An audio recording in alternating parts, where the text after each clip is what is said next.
లోకనాయకుడు Kamal Haasan శంకర్ల combination లో వచ్చిన భారతీయుడు 2 మీద ఒక టైంలో పీక్ అంచనాలు ఉండగా సినిమా డిలే అవ్వడంతో అంచనాలు తగ్గాయి.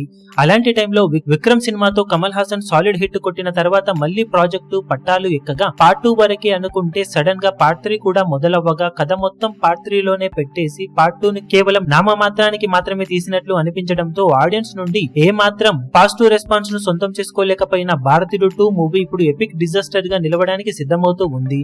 దాంతో పార్ట్ 3 మీద భారీగా రికవరీని సొంతం చేసుకోవాల్సిన అవసరం ఎంతైనా ఉందని చెప్పాలి. ఇప్పుడు ఇక పార్ట్ 2 మొత్తం మీద పార్ట్ 3 కలుపుకొని 2 సినిమాలు ఓవరాల్ గా ఎంత బడ్జెట్ లో రూపొందాయన్నది ఆసక్తికరంగా మారగా చాలా రోజులు డిలే కూడా అవ్వడంతో బడ్జెట్ హద్దులు దాటిపోయిందని అంటూ ఉన్నారు. ఓవరాల్ గా 2 పార్ట్లు కలిపి సినిమా బడ్జెట్ ఏకంగా హద్దులు దాటిపోయి 550 కోట్ల రేంజ్ మమ్ముత్ బడ్జెట్ తో 2 పార్ట్లు పూర్తయ్యాయని అంటూ ఉన్నారు. రెండో పార్ట్ కి సరిగ్గా ఎంత బడ్జెట్ అయిందనేది అయితే క్లియర్ గా తెలియదు, కానీ ఈజీగా 180 కోట్ల నుండి 200 వరకు బడ్జెట్ అయ్యిందని అంచనా వేస్తున్నారు.